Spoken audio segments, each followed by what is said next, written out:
Hi, it's Jesse McKee again. I'm here to discuss more about synthetic telepathy, gangstalking, voice to skull technology, nanotechnology, chemtrails, uh, bio API, EEG cloning, no touch torture methods.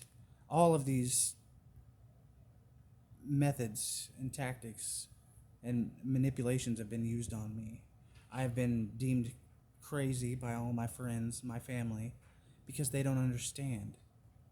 Because obviously, a person that hears voices in their head is crazy.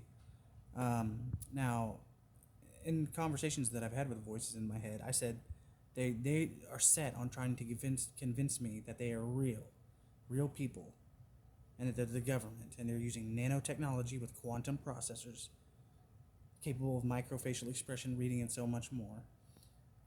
Um, Now, from what I've come to learn, is that these nanoparticles, these subatomic particles, are being sprayed through chemtrails. We're almost being dusted like crops, but with humans. You're inhaling these particles. It's in your lungs, it's in your body. And now, this artificial intelligence program, this supercomputer that you're hooked up to, can access your brain. It can manipulate your heart rate, your breathing, induce anxiety. It can mess with you in your dreams. It can download maps in your dreams, like an Xbox or a video game console, and test you and run tests on you to see how you would interact or how you would react in certain situations. Now, this sophisticated um, computer is capable of so much more.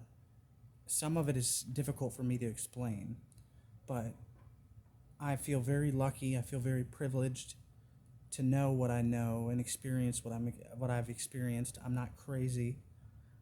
And what do most people do when they see something amazing, profound? You want to share it with other people. You want to show other people. It's not a conspiracy if you've lived it. And I have seen it all. And it is scary what the future holds. It's here now, and nobody seems to care. Nobody seems to believe. Uh, for I don't understand why people don't understand nanotechnology is real. Um, the government is 20, 30 years ahead of the public in technological advances, and they're testing it out on the public through the CIA and the FBI. Um, they're using the gang stalking to harass people.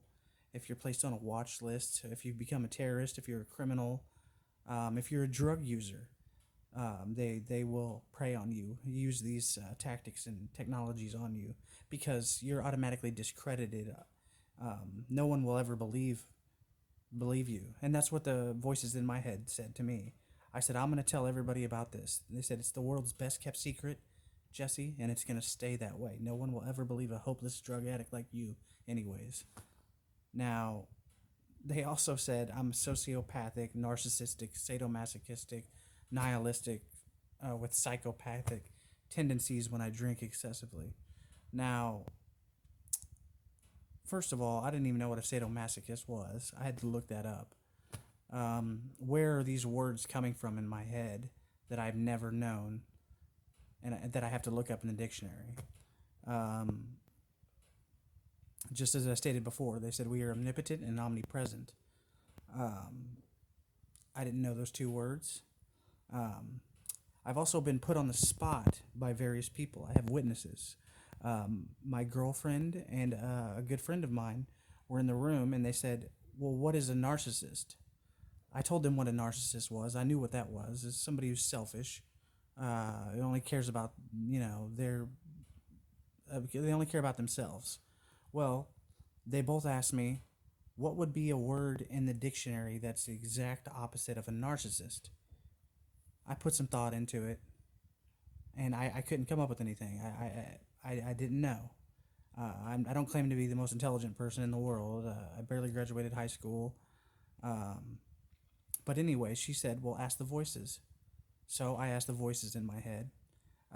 The stern sounding military dickhead guy, that's what I like to call him because he never gave me a name, said, "We don't take orders from you, motherfucker." Well, I stated that to my girlfriend and my friend. I said, "Motherfucker, we don't take orders from you."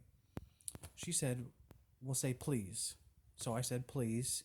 He said, "Okay, for the lady. Altruism or altruistic values." I stated that aloud to everyone in the room, and everyone pulled out their phones and looked it up. And I believe the definition of that was doing something selfless or for the well being of all others. Now, where did that come from? If I'm crazy, I did not know that word. I never learned that word. You can call me stupid. You can call me a dumbass. It doesn't matter to me. I know what I know and what I don't know and what I never learned. Um, so, where are how does being crazy expand your vocabulary?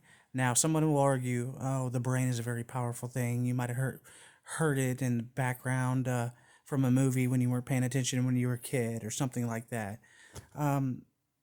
I understand that the brain is the most complex thing